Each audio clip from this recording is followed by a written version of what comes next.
Welcome to the Yeah We Know podcast, part of the Morgan Knows Podcasting Network. You're in the ring with Jimmy, Chris, and Rod. And Rod, we all know what you're hot about. Go for it. Listen, we all know it happened on Monday Night Raw. I promise all of our faithful listeners and viewers that I will get there. But Jimmy, I had a little bit of time today to stew in my anger, and I had a little bit of time today to think about trying to be a podcaster for the people. Jimmy, your scathing criticism of me a few weeks back about how all I do is talk about Seth Rollins and Charlotte Flair is ringing in my head. And so I do not want to subject the good people that take the time out of their schedules to listen to us at the top of the podcast with my nonsense about Seth Rollins. I promise I will get there, but we should probably start with the man on my sweatshirt. So Chris, the man talks. I don't know what you're doing on your thing. That's fine. We're live. It's good. Chris, the man talks about Seth Rollins when he's not on a show. Talks about Seth Rollins when he just wears some fun things. Does not talk about Seth Rollins when he is key to two huge shows over the weekend. Does that surprise you, first of all? And number two, I need an old man take. So it almost doesn't surprise me because he actually mentioned that we need an investigation on our little group thread chat. And I think he is reneging on that, and he doesn't want to be associated with the ideas that I have put forth on this show. So I am not surprised that he has backed off that hot take, so to speak. Wait a minute. I don't know that I said I backed off anything. Now I'm going to have to come out swinging because I've been accused of something here. I don't know that I said I backed off anything. I just think I said I put it on pause. And I thought maybe we could tackle some of the things that were a little bit bigger in the world of professional wrestling than Bronson Reed. Okay. Somebody who literally I'm not going to see close. You're so close, Rob, because we do need this investigation into Adam Pearce. That is important in the WWE universe, is to get him out of that GM chair in Raw. All right, let's cut to the chase here, gentlemen. All right, let's cut to the chase. Chris, through the magic of audio, later on, our listeners are going to hear Sarah, who was live at SummerSlam. And I'm going to let her describe the pop that Roman Reigns got when he came back as the head of the table and took out Solo Sikoa. Rod, how awesome was that moment? That moment was great. Listen, as Sarah lovely describes it, I won't give it away either, but I had that same feeling because I shot up out of my seat, right? I shot up out of my seat and I said, holy smokes, it's Roman Reigns back. I said, the man is coming back for 2 minutes. After essentially a 4-hour pay-per-view, he's coming back for 2 minutes and he's absolutely going to steal the show. Looked like $1 million damn dollars. There still was that question in our head as he approached the ring. Who indeed was he going to interfere with when he stepped inside the ring? And Roman Reigns is turning babyface. And this man right here gets to be at the front of the bus because I was the only one carrying weight for Roman Reigns when he was the heel on this podcast. And you two jokers were always talking about how terrible he was and you wanted to see him shoved to the side. Chris King, you have been the biggest Roman hater on this podcast by far. Is this a we don't care segment, or do you actually care about the biggest pop in the history of the past probably 5 years in wrestling? Ooh, the biggest pop in the last 5 years. I don't know. I haven't been watching that long. I don't know if it's the biggest pop that I've heard since I've been watching. Besides that, I think it's important. I think it was good. I think the WWE really kind of spelled out for us over the course of SummerSlam exactly what was going to happen and who he was going to Superman punch when he came out, right? Because if nothing else, SummerSlam taught us that we are breaking up groups. We had a lot of storylines, Rod, in SummerSlam. The first time we've had really a pay-per-view that had this many title changes, storyline advancements that all kind of make sense, and they're really going towards not even Survivor Series, but even further on than that. Nia Jax and LA Knight won belts at SummerSlam, and it feels like they won a belt a week and a half ago, and it was the same exact show, right? And that just speaks to how many things were happening there, because we got Rhea and Dom and Liv kick off the show, right? So we already have a seismic bomb right there that's going to go off in social media and have the 7-second clip of Dom making out with Liv. How easy is that to sell? So that goes out there, makes a thing, right? Then Nia Jax fights, LA Knight, Logan Paul fight.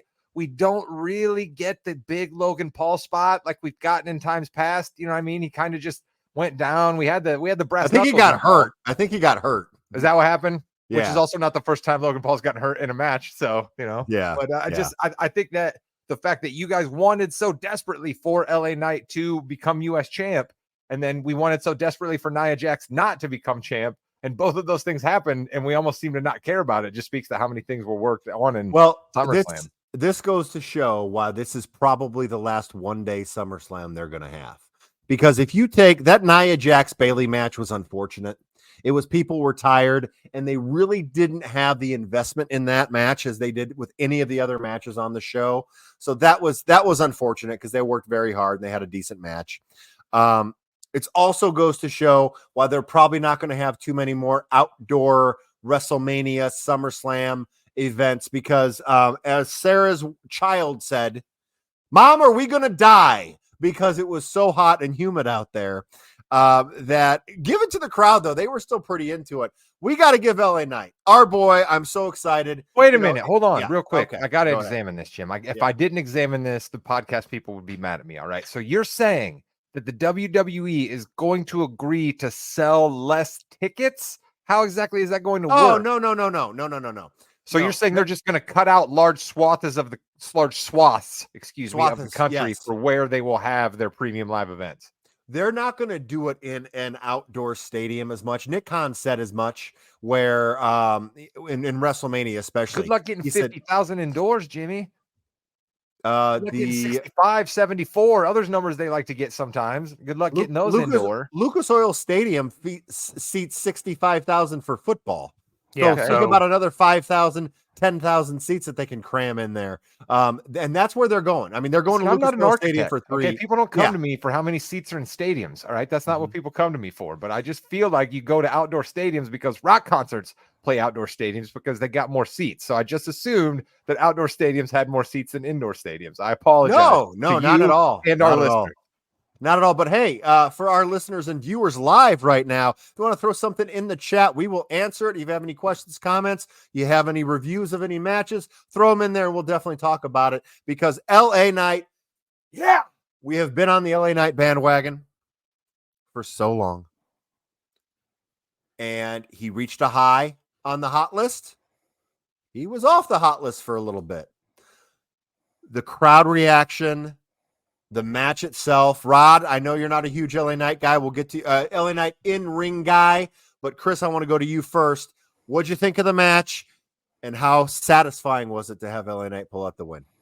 I was very satisfied with the match. I do think that Logan Paul did have a moment when he did his back swan dive off the top rope. That was real social media-esque for him. It was beautiful still shot that you could get from there. So I think he got his little thing. Of course, I'm thrilled see my guy with a belt around his waist. All right. Yeah. How long have we been waiting for that? Of course, I'm excited. He foiled the brass knuckles. I am so happy. No sold the brass knuckles, by the way. No sold them. Yep. I'm so happy too because I am an anti-MGK guy. So like any kind of friend or association of his, I despise. So Logan Paul fell further. Thank you, God, for letting LA Knight win this match. Chris is praying to the Lord himself that LA Knight won, and he did. Rod, does this mean that we don't like Jelly Roll now because MGK and him were kind of together? I don't know. I was gonna say I had no idea that Chris had such strong takes on Machine Gun Kelly. I really, if you'd have given me a lot of guesses as to somebody that Chris was anti, like just the fact that Chris knows any of his music, I think is actually pretty amazing. So I mean, shout out to Machine Gun Kelly in a weird way there, I suppose. But here's my thing with the LA Knight match, Jimmy.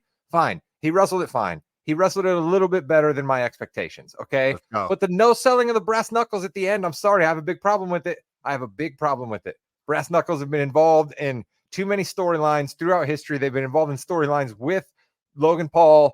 And then for LA Knight to take brass knuckles to the head, all of a sudden just pop up and then pass out a BFT is just ridiculous. I mean, it's just ridiculous. Logan Paul won the belt that he was wearing that LA Knight took from him by beating Rey Mysterio with brass knuckles. And Rey Mysterio, I believe, is still laying on the ground in Saudi Arabia where they left him during that match. All right. That's how long he was trying to sell being hit by brass knuckles. Our guy, LA Knight, barely even hit the ground. He just got knocked back into the rope and kind of shook his head for a second. And then all of a sudden we're supposed to believe he can deliver a BFT, which he couldn't even pull off earlier in the match when Logan Paul was dazed. Come on. You're missing the big picture here, Rod. It's not because he got hit with brass knuckles. It was because he got hit with these brass knuckles, which weren't brass knuckles. They were a fake cheap ass necklace from MGK. So it wasn't going to hurt anybody who got hit with it. Okay, so he's a fraud. You would think they'd be real, but since it's him, they're cheap and plastic. Rod, he's got you there. I'm not going to lie. He's got you there. He does. Listen, he knows how to paint me into a corner. He's debated with me for many, many years, and he knows how to put me into a corner, and he knows there's no circumstances that I had any clue about Machine Gun Kelly's wardrobe. So he's got me. He's got me there knowing that those were fake brass knuckles. Quick shout out to Corey Nance. You're looking good too, brother. Thank you. Corey Nance is doing one of three things, Rod.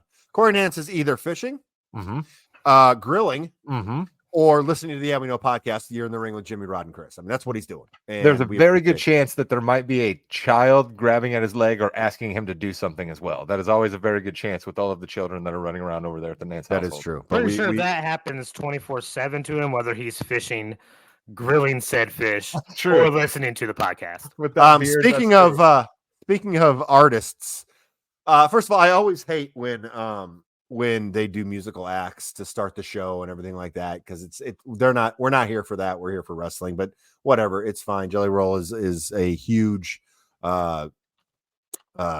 artist, and as a current artist, which is good. Yeah, I did that, Rod. No, I did, and I'm an ass, and I did not. I was wondering where Jimmy was pulling. I was like, what word is he pulling for here? No, but anyway, Austin Theory. I love it. Gave the greatest bump you can to a non-wrestler. That choke slam, Austin Theory jumped 6 feet in the air and took that choke slam. Jelly Roll just had to put his arm up, put his arm down. That's it. Terrific job. And shout out to Jelly Roll. Kind of moved pretty good in there.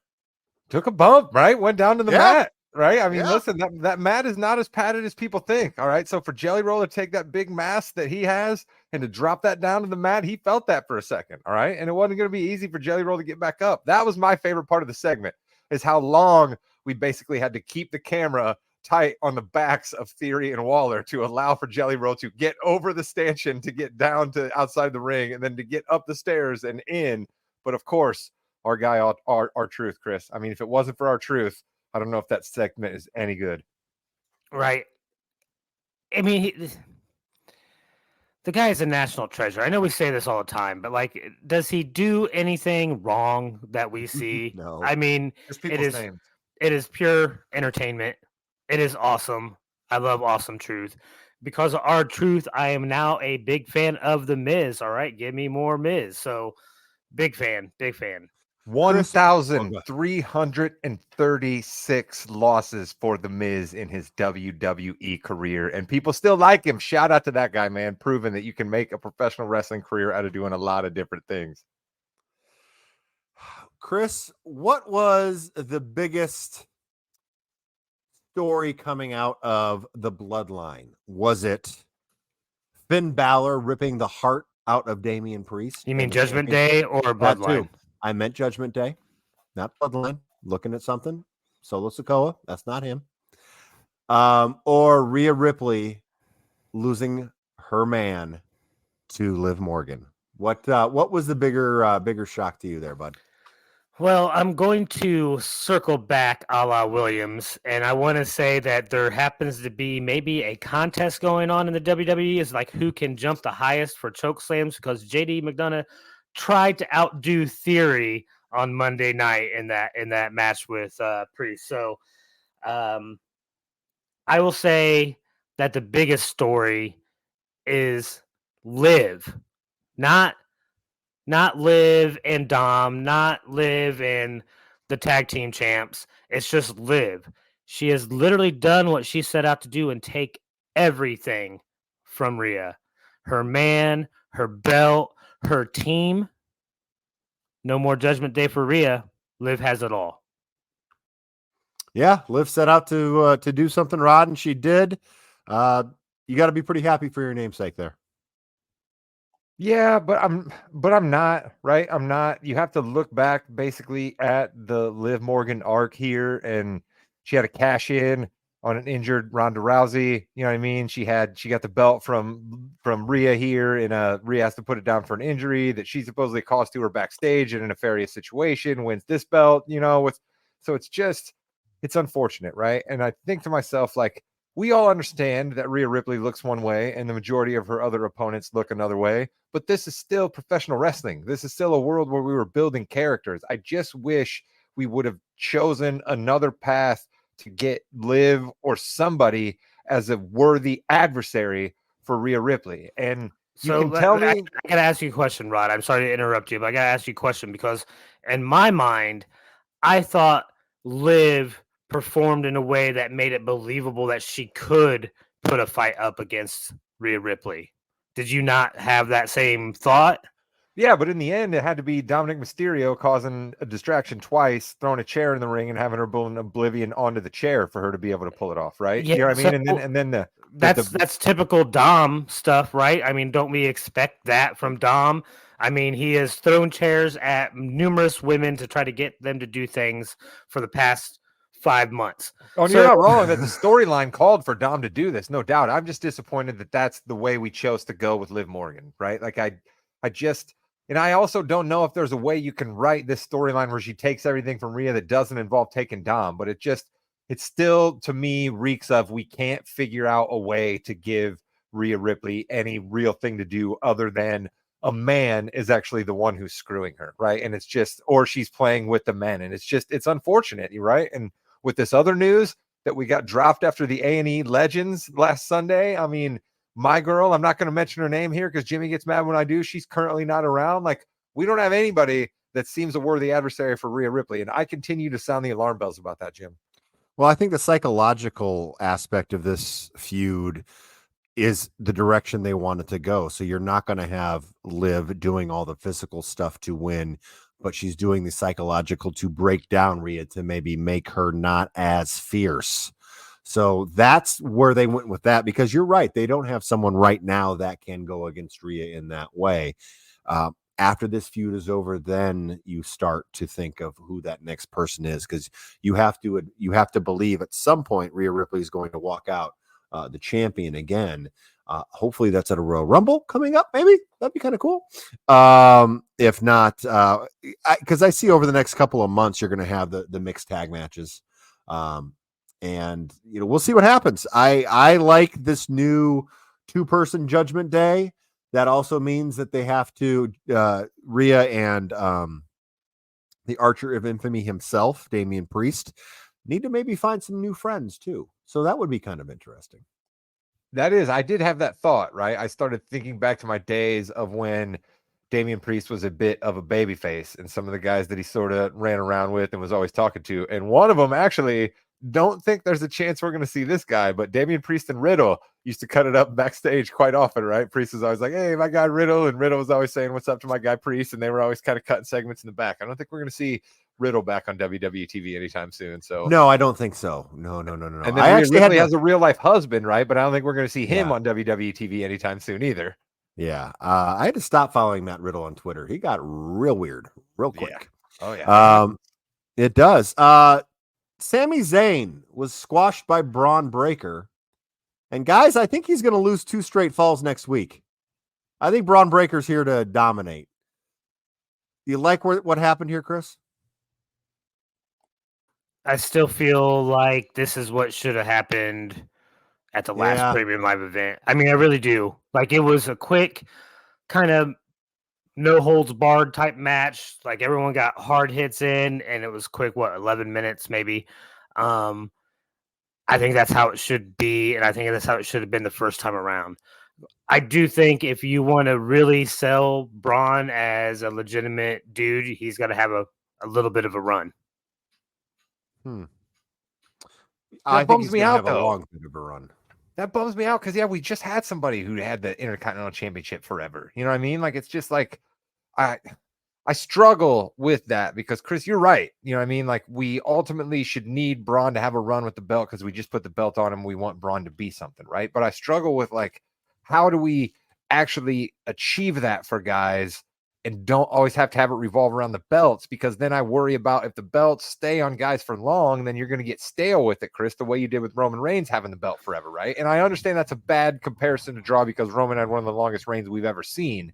But I just like, is there another way that we can tell stories, right? Like, why do we have to completely squash Sami Zayn and then also give Braun Breaker an incredibly long Intercontinental Championship The run? only way that I could see them making it where there is legitimate challenges to Braun Breaker, if they want to keep Braun Breaker as this strongman type dude, is he has to have a heavy duty series with the other heavy hitters up there. Then that's your Bronson Reeds, that's your Braun Strowmans, that's your big dudes that could, in anybody's eyes, legitimately give Braun Breaker a run for his money. And you got to have some legitimate matches in the ring with those guys. Maybe bring Ivar back in to fight him. We know he is strong and good coming off the top rope too. Jimmy, let me ask you a question because you know about these things better than Chris and I. Are the days of dudes wrestling lots of matches on TV over? Like, are those days just over? Or can a guy like Braun Breaker, the young Steiner himself in his 20s, right? Can we just see Breaker? He doesn't have to fight any of the guys Chris is talking about, right? Like, what about he just fights all the time? Like Breaker just the Intercontinental belt is just up like every Monday night, right? Boom. Breaker's fighting somebody every Monday night. Not the stupid open thing where they truck out people, but just we notice after a week, like, oh my God, Braun Breaker's fighting another guy and another guy. You know what I mean? And like we just noticed, holy smokes, this guy's got 16 straight title defenses together, right? Chris, something else you always talk about. These guys never have belt defenses up, right? So if we want Braun Breaker to run for a long reign, why don't we make the semblance of a long reign, but actually have it happen in a short amount of time? Jimmy, what do you think about my fantasy booking there? So instead of Roman Reigns having 12 matches over 3 years, we have those 12 matches in a 3-month time frame. Yeah, I think we could do that. I've always wanted Raw and SmackDown to start off with an Intercontinental Championship match or an U.S. Championship match or a Lucha match, some really good, solid 7 to 9 minute matchup to start every show, gets people excited. Then you go into your interview segment, whatever that would be to set up the main event later. So yeah, I think that can definitely be done. I think that's a good idea. Yeah, these new intros too, right, Chris? Like we're seeing where guys are starting outside or they're starting in their trailers in the back, With you know what I their mean? dog. Or any of that stuff, right? Like we could just open the show with one of those, right? Give us a long Goodfellas tracking shot into a 12-minute match that has a commercial break in between, and you got us. I think Jimmy's onto something here. Yeah, no, you get right into the action, and that because there's been too many times where sorry to do this to your boy Rod, but I have to listen to 5 minutes of crowd chants before I get to hear anybody talk, let alone have a chance at seeing somebody wrestle. Okay. Speaking of wrestling, we had a huge culmination of a feud here. And by culmination, I mean probably first of like 7 more matches. CM Punk versus Drew McIntyre with Seth Rollins as your special guest ref. And I said this to Rod earlier. The match was fine. Everything worked okay. Too much emphasis on Seth Rollins. This was a blood feud. I didn't like Seth Rollins being involved here. The bracelet for McIntyre and Punk is fine. But when Punk got so upset at Seth Rollins because he picked up the bracelet and put it on his wrist because it was on the ground, I hated that ending. I didn't like it at all. Punk, I thought, did a really good job. He did not get hurt from all I know, so that is a win. And they are continuing to move on with this. I think I know what Rod feels like. Chris, I want to hear you, then we're going to go to Rod. Well, I mean, it's apparent that your boy just snapped, right? He can't control himself when it has to do with that bracelet and Larry, his dog, I guess. I don't know. I'm I mean, you know where I stand, Jimmy, all right? Because I've Yeah. told you guys in the past that we need a referee union.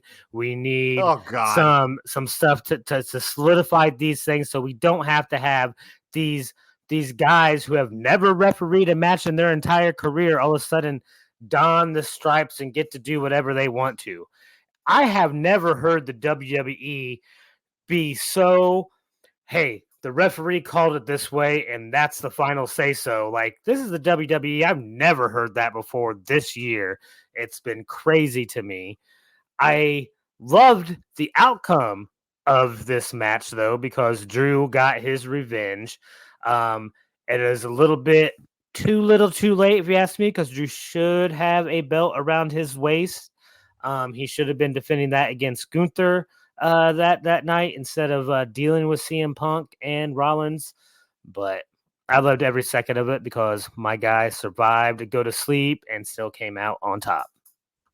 So, Jimmy, I guess I would say to our humble podcast partner there, Chris, if he has a question as to why Drew McIntyre doesn't have a belt anymore, perhaps he should just play back the beginning of his answer to you there about someone losing their cool and reacting too emotionally to a situation. Perhaps maybe that's why your guy Drew doesn't have a belt. Right, so like somebody didn't just don a fake referee outfit and go out into the ring and pretend to be calling the match and then interfere a second time after that in a championship match. No, that didn't happen. You're defending CM Punk now, Rod? Sort of, I guess, because I want to echo a little bit of what Jimmy said there. I was impressed with CM Punk as a wrestler, right? I've talked many times that I know of the legend of CM Punk. The fact that people chant his name down my throat on WWE television at all times got a little loathsome to me, and I got a little sick of it. And then the fact that this guy would show up and call himself the best in the world, and I never saw him wrestle. And then I knew he wrestled a couple of times over in AEW, but I know even people over there were like, why isn't this guy wrestling? And then the few times that he did wrestle, he got hurt. And so I was impressed that he got through the match, that we haven't heard about an injury to him. I, as you would be shocked to hear, have no problem with the match being a little too much about Seth Rollins and his Shawn Michaels inspired pants that he was wearing and his guest referee spot. I like that. CM Punk, shout out to Bret Hart as well. And then Drew McIntyre wearing the long duster, shouting out the Undertaker. Gotta love the WWE, always going back to their history for outfits and matches. But yeah, I think it was kind of a weak ending, Jim. As much as I was mad about the brass knuckles, I got to be mad about this here. CM Punk wants nothing more than to tear apart Drew McIntyre. Drew McIntyre can be torn apart right behind him. CM Punk the night before said he wanted to stop him from breathing, put him in the dirt, all the above. And then the fact that Seth Rollins has a bracelet clearly is telling him, hey, man, whatever, I'll give it back to you in a second, right? He didn't say those exact words, but that's basically his point. And CM Punk loses it. I thought that was a weak ending too. But I'm not surprised because I think we're going to see a long feud between Seth and CM Punk here. Oh, I think so too. Speaking of weak endings, all right, I loved Priest and Gunther. I loved the match. I thought it was terrific. I love the Finn Balor putting the foot on the rope. That was great. His eyes, he just looks evil, and I love that. I knew they were going to do the sleeper ending because of what happened on the last week's Raw. I thought the sleeper ending was anticlimactic. I really did. I don't know if that's a good, in 2024, a good way to end a match like that. Other than that, terrific. Gunther going to be a terrific champion for years and years to come, unless he loses to Randy Orton. But that's something else. Chris, what'd you think? I thought it was a great match. I was rooting for Damian Priest. I wanted him to win. I was a little bit, even though I shouldn't have been, I was a little bit shocked that we saw the Finn Balor backstab. Now, we saw little hints of it, I guess, in some of the vignettes from backstage, but I really wasn't expecting it at SummerSlam. So it caught me for a loop. I liked the match a lot. Okay. Rod? Definitely surprised me as well. Mad at myself that I didn't see it coming, right? We definitely had all of the signs, and then it's one of those that once he does it, you're like, oh, yeah, of course, and then it also slaps me in the face that, like, this is the only way that Finn Balor can become interesting to me again, right? Which he hasn't been for a long, long time. So, I definitely should have seen that coming. But overall, I also love the karma of Priest, who kind of didn't want his 2 championship defenses to be Schmozzy, and then Schmozzy takes him down in the end. So kind of the karmic retribution there. I think it's supposed to help him get over as a baby face, but I don't know, Jimmy. I mean, as kind of the popologist here on the podcast, I don't know that the responses he got on Monday Night Raw were as big as they were hoping. I'm not saying they were bad, but I think Triple H and some in the back were hoping for bigger reactions to certain Damian Priest moments on Monday night than they got. So I thought he was pretty over on Monday. I thought it was okay. over enough, but I don't think he was as over as they wanted him to be. Okay. In my opinion, but I could be wrong. I'm not a popologist, as I said. And then finally on SummerSlam, we already talked about the main event. The next Bloodline Rules match they have, everyone just needs to start in the ring and beat the crap out of each other. Like, I don't understand why they just don't do that. That's one thing about these matches. That it's kind of cheap to give us the beef. Why wouldn't you just all go in and do it? Yeah. So I've heard this match like 3 or 4 times since I came back to watch, and essentially it just means no rules, correct? Yeah, correct. So why call it Bloodline Rules if there's just no rules? Why call it a Seth Rollins rules match? Just a gimmick. Just a gimmick. Yeah, that's all it is, Chris. They had Braun panty matches before. I mean, we got to have a gimmick for a match. You know what I mean? Like they'll have any reason for a match. Dominic Mysterio's dad, Rey Mysterio, fought Eddie Guerrero for custody of Dom. Now Dom may have Liv and Rhea might fight for custody for him. You know, I mean, it'll be the first person in WWE history to have 2 custody matches for him fought in their history. You know, I mean, we just got to have a reason for guys to get it on, Chris. Come on. All right, Rod, it's time. Raw, very solid Raw. Had some great matches. We need to talk about Randy Orton. You want to talk about Randy Orton coming out and getting a huge pop from the crowd because he was surprised Gunther? That's what you want to talk about? No, I don't want to talk about that. You want to talk about Chad Gable and the Wyatt Six? You want to talk about? I want to talk. Yes, actually, Dexter Lumis was amazing. I thought that was great. Real quick, I do want to talk about that, Chris. No spookiness. Wrestling match. Thoughts? This is awesome. Good. What do you mean no spookiness? That's ridiculous to say. Well, no, spookiness. Sorry, no, like extra, like no magic, no anything like that. Oh yeah, because everybody that wrestles a 3-man tag team match has somebody sitting in the walkway in a rocking chair with somebody in front of them with a spider web painted all over their face and a lantern lit up. Jim, that's right. Everybody has matches wrestled that way. It's awesome, Rod. Yeah, get on board. I'm not saying it's not awesome. I'm just saying Jimmy. The crowd was correct. They were not spooky, and they were chanting. They were chanting for it before the match was 30 seconds old. All right, like instantaneous. The crowd was behind this. It was great theatrics. It's great entertainment. It's exactly what you need in the WWE. And I think the crowd is behind Bray Wyatt, and I worry how long they will be behind it. Well, because this is not Bray Wyatt. But the guys who wrestled did a really good job. I'm not saying they did a very good job. I'm not saying they did it. We talk all the time about how certain storylines should go ways and then storylines are flawed from the start. And I'm putting my oar into the river first as I am a bit worried about how over any of these people will get. Because once they realize, hey, all right, we've done the Bray Wyatt Firefly thing a little bit and we've seen him come out with the lantern a little bit. And then what are we doing? And I worry about it, Jim. I'm just putting my oar in the ocean first. Not the ocean. I guess you don't really put oars in the ocean. You put oars more in rivers. Yeah, but you put an oar wherever you want, Rod. They're out there defending families, and that's why Chad Gable's in their sight, because he has turned his back on his family, and they are teaching him a lesson. The people can get behind these vigilantes. The Wyatt Six, the poster child of families. The Wyatt Six. I do want to shout out Sheamus and Ludwig Kaiser. They had a really solid I was gonna say that's what you wanted to talk about, right? Was Butch? Butch, don't call me Butch Pete Dunne. That's what you wanted to talk about?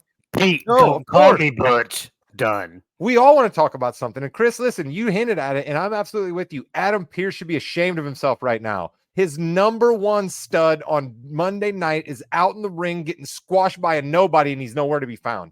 We got these so-called officials out here in suits that know that Bronson Reed should be stopped. They're afraid to stop Bronson Reed, so they're not doing anything. But not a single one of them is smart enough to realize if Bronson Reed's jumping at something, why don't we stop him from jumping at something by removing his target? Nobody thought to themselves to just drag Seth Rollins out of the ring. So all of those people that were out there should be fired. Adam Pearce should be drawn up on charges right now. And I don't know how Bronson Reed wasn't arrested in Omaha, Nebraska. This is the nation's heartland. These people are about values and corn and state fairs and goodness. And they saw a man from New Zealand or Australia. I'm not entirely sure, and it doesn't Oh. matter. He's not from here. They saw a man who's not from here smashing a Heartland hero from Davenport, Iowa, and he was allowed to get out of town. Something needs to be done. This is a travesty what Bronson Reed has done. I hope and pray for the Rollins/Lynch family that Seth will be okay. I hope that this has not somehow jaunted his fashion sense. I hope that this hasn't hurt his vocal cords so that he can still come out and drop wonderful promos for the people. Oh, Bronson Reed, if I only could find you, I wouldn't be able to do anything about it, but I would try to drum up a lot of support for you to be put away. Jimmy, I gotta ask you this because I am 100% behind everything that Rod is saying as far as it goes to investigations and Adam Pearce. But I got to ask you a question, all right? Because we talked about a long-term feud between Rollins and Punk, right? What is a purpose of bringing someone like a Bronson Reed or anybody out of the blue like that to attack Rollins? Like, Great question. Great question, Jimmy. Defend the WWE here. Great question, Chris. This is why you are becoming a fabulous wrestling podcaster. Bronson Reed, to that audience, was made a superstar in approximately 9 minutes because of who he went after and what he did, and he continuously did it. Now, it depends on what they do next week and the week after, because not every crowd is going to be this crowd. But you want to continuously make stars. As you said, Rod, in your opening soliloquy, Bronson Reed was just kind of a mid-carder. Did some good things, got beat a lot. He's a monster, but is he really? Well, he had it, and now he is a monster. So the WWE and Triple H and they're trying to make a new star. And what better way to make a star than A, have him beat up a huge babyface, and B, have him then in a program with quite possibly the best wrestler in the world. It's a win-win. Rollins is one of the best wrestlers in the world. There's no question about it. We all know you were referring to your boy Punk. Oh, no, I was Rollins, but Rollins. Punk was long gone by then because I got to give Punk credit for realizing that he needed to get the hell out of the ring. Oh, yeah. It was Punk's segment to begin with, so let's not pretend. And anytime Jimmy says best in the world, I feel like he's trying to put Punk into the conversation somehow. No, okay, Jimmy gives Seth Rollins all of his flowers as he should. Yeah. Seth Rollins is one of the best professional wrestlers on the planet. I don't know what's going on in the New Japan circuits much these days, but AEW doesn't have anybody. Well, MJF's pretty good, but they got a couple good ones. But Rollins is still up there for sure. I guess Osprey's pretty good too. Yeah. But seriously though, like I'm trying to see if nope. I think they did a great job. Let's see what happens. Let's see what happens next week. That's okay. it. Do you have confidence in their ability to do something from this? Because I, like you, want big stars. I want matches that people care about. We've seen ratings tick down a little bit. If you listen to your guy Meltzer, it's all because of the Olympics. If you listen to other people, it's all because Roman Reigns has been gone for a little while. So I want to build up more and more stars. Do you think we'll be able to actually get something out of this for your guy Bronson here, Jim? Because I'm not so sure. I'm not sure either, but let's look at this before we exit here. Bronson Reed, Seth Rollins. You want to make a star? Have Bronson Reed win that feud after 2 or 3 matches. Okay.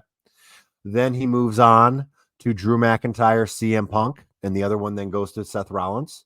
So let's say that Bronson Reed then probably goes to Drew McIntyre. Drew McIntyre can lose to Bronson Reed. He definitely can. So then you build Bronson Reed up for that ultimate clash against a Braun Breaker for a Intercontinental Championship. Or, and I think that's where they're going, or eventually to have a Gunther match where everyone knows Gunther's still going to win, but Bronson Reed belongs in the ring with him. I love everything you just said, except you left out Ilya Dragunov from any of your description there. That bothers me. But everything that you just said, I love that. Except that Gunther's not going to have the belt at that point in time, because one thing you guys have religiously pounded into my skull as a wrestling fan is that the WWE screws the hometown hero. Where's the next premium live event? I believe it's a Bash somewhere, Berlin, Germany. I don't think Gunther's going to come out of there with the belt. He's from Austria. He's from Austria. All right. His name is Walter, and he's from Austria. All right. His name is not Gunther, and he's not actually from Germany. Right. So that would be the first thing that I would say. Number 2 is Vince McMahon did that. Triple H hasn't done that as much. Even though I've shut seen up. it. Nothing else happened at all. Nothing happened. Thank you for listening. For those of you who are not live, you are going to listen to Sarah talk about her experience going to SummerSlam. You've been listening to I will stop this stream right now. You've been listening to the Yeah We Know podcast, part of the More You Knows podcast network. You're in the ring with Jimmy, Chris, and Rod. Damn you, Bronson Reed. All right, we are back in the Yeah We Know podcast. Rod has calmed down a little bit, I think. Maybe not, but we'll see. I'm Jimmy. We have a special guest coming back and better than ever. Sarah, you are back. You are fresh off of coming off of SmackDown, SummerSlam. Did you go to Raw too? We did not. So you're saying they didn't take a flight to Omaha, Jimmy? They didn't jump on a flight and go to Omaha?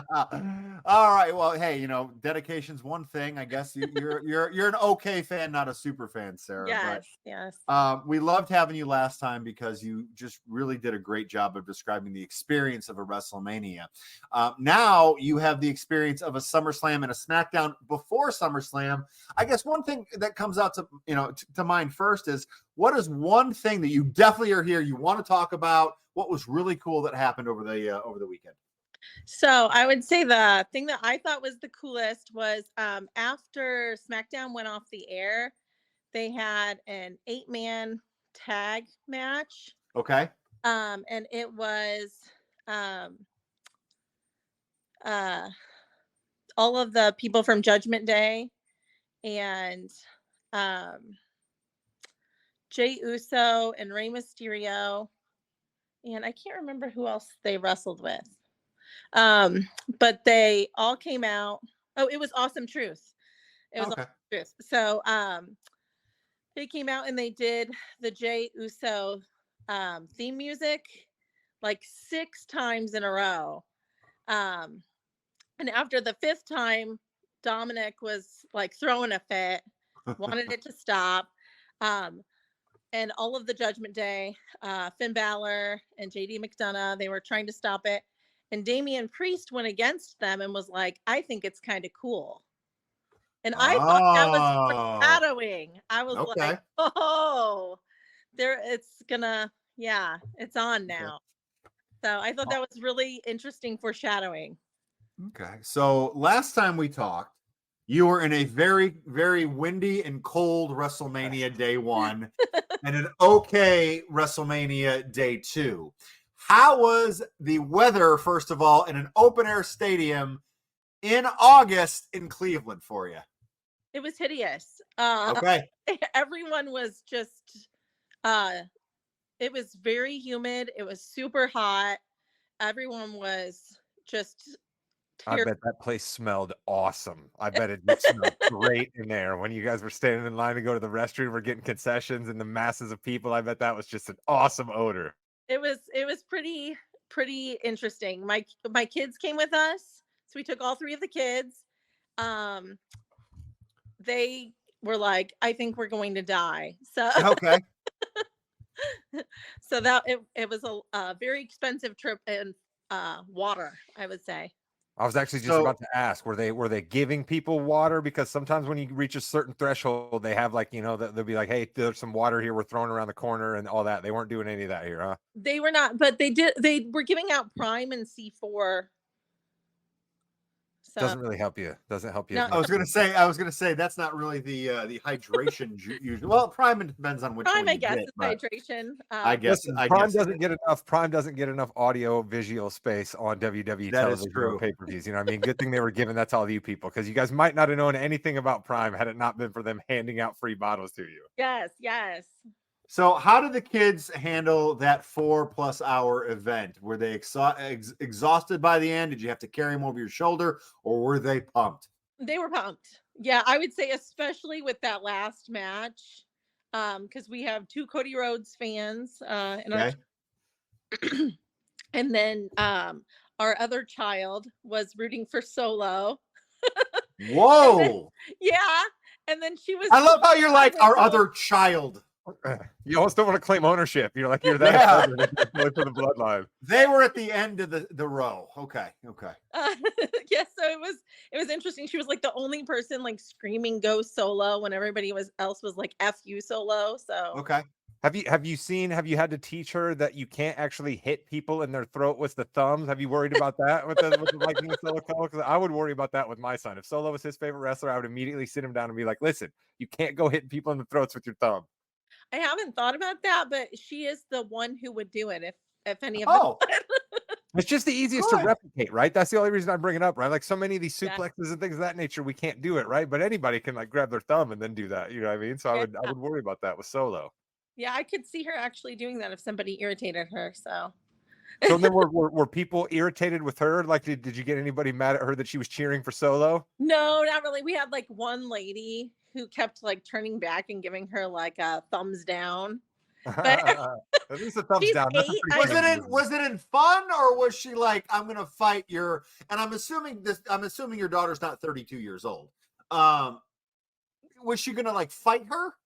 No, I mean she's 8, so Yeah. nobody. I gotta ask those questions still. This is These are wrestling. WWE fans we're talking about. All right. Sometimes. So this lady is like still like she kept turning around. She was like giving her a thumbs down and being like Cody, but my 2 other kids were screaming for Cody. I was like, all right, just turn around, lady. You guys had a good balance going on there. All right, let me talk to you about the visuals. Okay, were your seats good? Were you worried about the sun coming down? Was it in your eyes? Was it better when it got to night? How did we work with the visuals?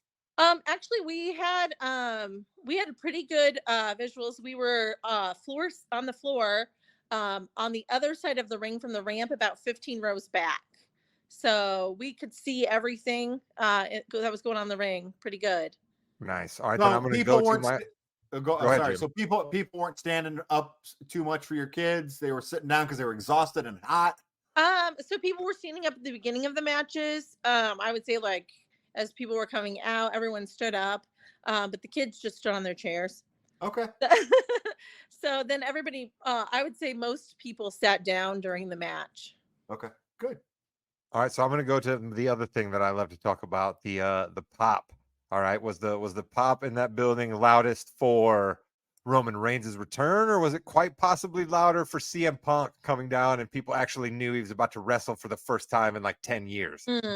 Well, I would say like people were super pumped during the CM Punk entry, like all through the match.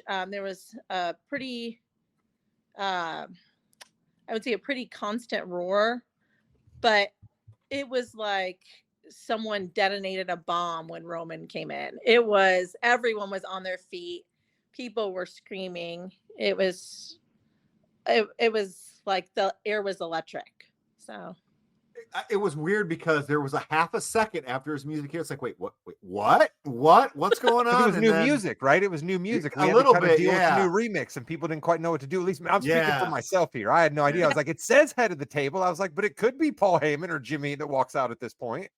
right. Yeah, I was like I was thinking it was too soon for Roman to be back. So like I was like, maybe Jimmy Uso's coming. Maybe Jay and Jimmy are going to team up and come and take out Solo. I don't know. But yeah, that was quite a shock. It was very exciting. So, what was your favorite match? What had you just awestruck afterwards? I would say, well, my favorite match was probably Damian Priest and Gunther because I love Gunther. Okay, let's go. I love Gunther. Yep. Okay. So, yeah, I was Wonderful. stoked to see Gunther with another title.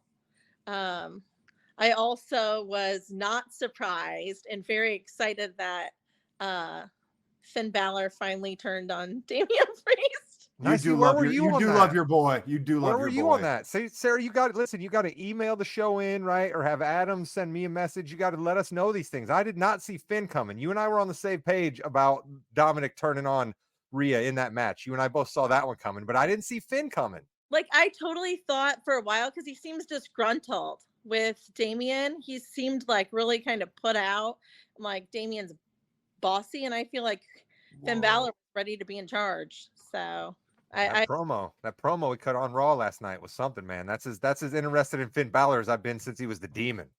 Finn I Balor, yeah. I haven't seen Raw yet. So we were in Oh. Indianapolis for a concert, so I haven't seen Raw. Oh, my bad. You just went to a concert in Indy after your SummerSlam weekend. Experiences galore for the clan. I love it. Yeah. What concert did you see? Was it Jelly we Roll saw- by chance? It was Bush and Candlebox. Nice. Okay. All Oh, right. There we go. A little Okay. glycerine. I'm all about yeah. it. We took all the kids to that too. So it was a wild weekend. Listen, Yeah, that's it great. was. We took the Vanimal to see the Rolling Stones this summer, and we took them to see Old Crow Medicine Show. All right. So take your kids to concerts. I'm all for it. Yes, it's awesome.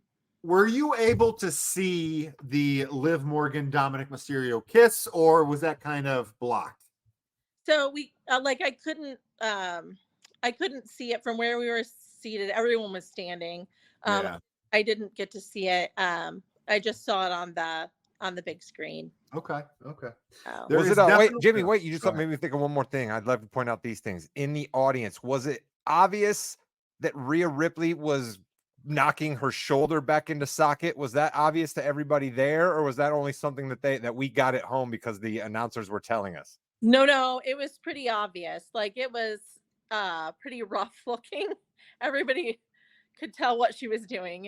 It was people were gasping. They're like, is she, how bad is she hurt? Like, is she going to be out again? So All right.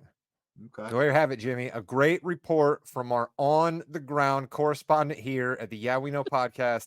All right. They don't go to all the shows. They just go to the ones that matter. All right. We're talking SummerSlams, we're talking WrestleManias, we're talking the shows that matter. All right. So Sarah, thank you so much. I'm imagining you guys are certainly going to be excited for Royal Rumble because that's going to be right in our neck of the woods. Is there another show in your future, even before Royal Rumble, that we might need to have you back on for? I'm not sure. We haven't looked. I know they just added a bunch of shows to the lineup, so I don't know what will be in our future, but definitely the Royal Rumble.